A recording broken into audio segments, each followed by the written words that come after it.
anyway, I was just there, and I would get up and drink coffee,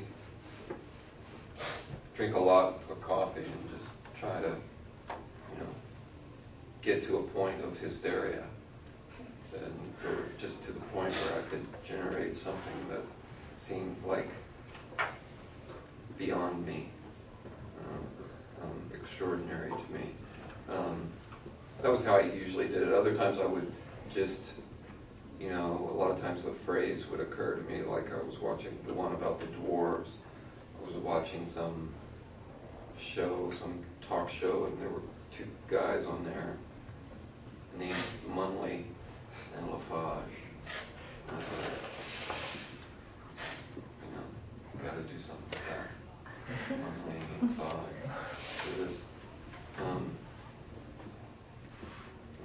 I would put on this Beck album, Baudelaire, put that on, and there's something about that just was soothing to me.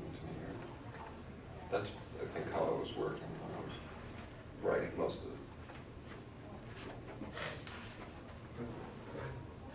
it.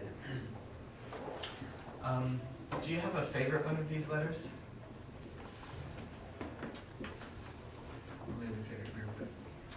Yeah, there's the best of. Maybe my favorite is the one about the baby being sentenced to be hanged. A nugget of softness, or a nugget of Villainous nugget of villainous nugget of what? softness, I think. Yeah. And I've noticed that that every now and then there'll be ones that have kind of a different voice than the kind of usual. So I was wondering if all of them were written from the perspective of the same speaker. Yeah, there are a couple that I would say no, that are, like there's one that's purely, it's like a straight out imitation of my wife. It's the one about these teeny bopper cunts.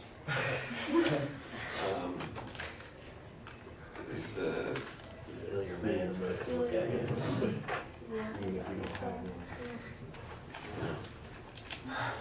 A few that I would steal from, hear something. But most of them, even if I heard something, I would not stay in that voice. I would just use it to get into something, and then I would develop it kind of more into the way of. But occasionally, I would just feel like one of the things I wanted the book to feel free to do was to. I think the fact that that it's not confined by any kind of overarching story is that in any given entry, the character or the subject matter can go just anywhere, absolutely anywhere, and without apology or explanation or anything. So, that was kind of.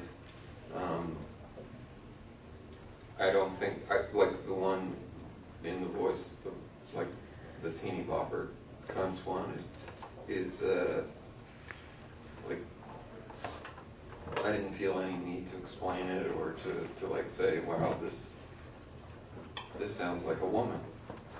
And that kind of brings up gender too, like in the sense that I say that this book is mainly written from, it's a guy type book, but now that I think about it, it is, but I would kind of temper that by saying that guys have homoerotic thought, even heterosexual guys, I've established, I think, that I'm heterosexual to myself. Anyone else wonders? But I think that doesn't, obviously heterosexual men have homoerotic thoughts or are able to, or in their actual, I don't know what, it differs with regard to what men will confess to, but my assertion is that it's fairly universal to that, wherever you stand, in terms of your sexuality, it's pretty unusual, I would think, to not explore fantasy-wise fairly widely, and like I said, without any real intentions of maybe acting on it even, but so yeah, so that freedom too, the freedom to kind of gender-wise and sexuality-wise, I think the letters vary pretty widely, whereas sometimes the character will have this kind of desire to imagine himself as quite phallic, and at other times as being desirous of the phallus in some way, or There's the blackface dialect that comes in Yeah. too. So, what's that about?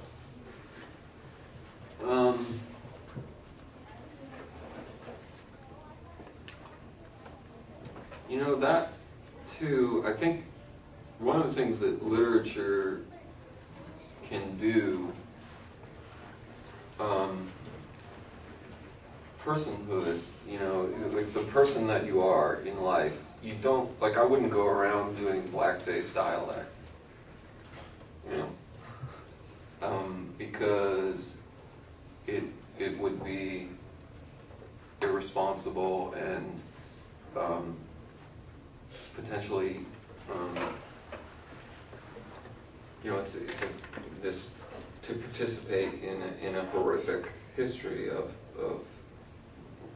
denigration, and the production of a kind of fiction of race and all this. So, but at the same time, the artist is the one who is like a comedian. I think comedians do this too. We allow comedians to go much further in terms of like exploring taboos and going out there and just like, because like even if we say we all understand the history of race in this country, which we don't, but some of us maybe have moved in that direction. If we understand the history of race, for instance, that doesn't mean that because I understand it that I'm now immune to certain